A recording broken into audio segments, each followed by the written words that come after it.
तो ये मैं आपको ये चित्र सामने लाता हूँ, आप बताएं ये किस प्रकार के चित्र हैं, क्या है और किस प्रकार का स्मारक वहाँ पे इस समय बना हुआ है दिवैर में। संजय सर, एक व्यक्ति हैं नारायण उपाध्याय जी, ये पूरा का पूरा दिवेर का स्मारक बनना, इसमें इतने करोड़ों रुपए का सरकार से खर्चा करवाना, और प्रशंसा करनी होगी श्रीमती वसुंधरा राजे जी की भी, उन्होंने इसको सारे को बनवाया।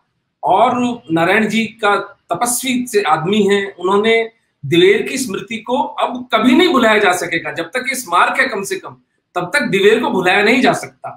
तो उस युद्ध को, उसकी प्रामाणिकता को, उसकी सत्यता को स्थापित करने के लिए यह स्मारक है। ये हमारे लिए एक तीर्थ होना चाहिए सबके लिए। और अगर माँ जगदम्बा की इच्छा रही तो मेरा मंतव्य है कि अगली विजयदशमी पर हम यहाँ एक बड़ी कॉन्फ्रेंस करें, एक बड़ा गैदरिंग करें हमारे समाज की, जिसमें हम बताएं, वहां पर ऑडियो विजुअल्स और सुवेनियर्स और वो सारा का सारा हम करें कि दिवेर को जीवित करें। और इसको चावंड, जो कि कुछ समय के लिए महाराणा प्रताप की राजधानी थी, गोगुंदा और कुंभलगढ़ और उदयपुर, इसका एक पूरा प्रताप सर्किट बनना चाहिए, ताकि लोग प्रताप के पूरे जीवन को इस सर्किट में 2 दिन के अंदर अनुभव कर सकें, और टूरिज्म को भी इससे बहुत बढ़ावा मिले और हमारी शौर्य गाथा को भी इससे पुष्टि मिलेगी। अब हम थोड़ा सा घाटी का चित्र दिखाते हैं, आप जरा यहीं पर जहाँ पर ये युद्ध हुआ था, इस घाटी के बारे में कुछ बताएं, कैसे यहाँ पर युद्ध हुआ था। जहां से ये फोटोग्राफ ली गई है वहां पर जो कैमरामैन खड़ा है, यह वो एग्जैक्ट स्पॉट है जहां बहलोल खान को प्रताप ने काटा था। क्योंकि जब लीडर मर जाता है तो सेना वैसे ही भाग जाती है। ये ट्रेंड दुर्भाग्य से पूरे भारत के इतिहास में हिंदू राजाओं के विपरीत काम में लिया जाता रहा। अगर आपको स्मरण हो तो राजा हेमचंद्र जो थे, द्वितीय बैटल ऑफ पानीपत के अंदर आगे जाके लड़ रहे हैं हाथी पर, एक तीर लगी आंख पे, घायल हुए, हौदा खाली हो गया, सेना के पांव उखड़ गए। और यही करते थे हिंदू राजा। और इनके जो मुगलों के और तातारों के और तुर्कों के, ये एक इनके पास एक स्पेशल डेडिकेटेड जत्था हुआ करता था 40-50 तीरंदाजों का, जो लीडर को ही पॉइंट करते थे। 50-60 सबसे कुशल तीरंदाज जो हिंदू राजा होता था उसके हौदे पर सतत आक्रमण करते रहते थे। ये बात इन्हें पता थी, लेकिन इधर प्रताप इस चीज को प्रयोग करते हैं।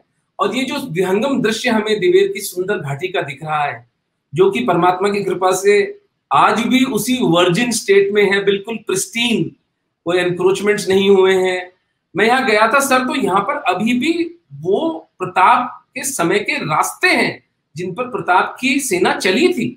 यदि हम आर्कियोलॉजिकल सर्वे पर थोड़ा इंडिया पर थोड़ा प्रभाव डालें और थोड़ा उन पर कहें, उनसे विनती करें, तो अल्ट्रासाउंड के द्वारा हम, क्योंकि ये पथरीली जमीन है, यहाँ पर बहुत गहरा नहीं गया होगा जो प्रमाण है, भाले, घोड़ों की नाल, जिस तरह के गहने पहने जाते थे, कुछ प्रशस्ति पत्र, कुछ हथियार, हमें वहां पर अगर हम इसका अन्वेषण करें तो हम मिल जाएंगे, जो कि काफी अच्छा प्रमाण होंगे इस युद्ध का। और the scale of this fight can very easily B assessed if we go into a scientific investigation of this place. ये जो आप चित्र है, इसके बारे में कुछ बताएं, ये किस प्रकार की उत्कीर्ति है यहाँ पर? मेरे विचार से ये सबसे प्रामाणिक बात है जो दिवेर के युद्ध को स्थापित करती है।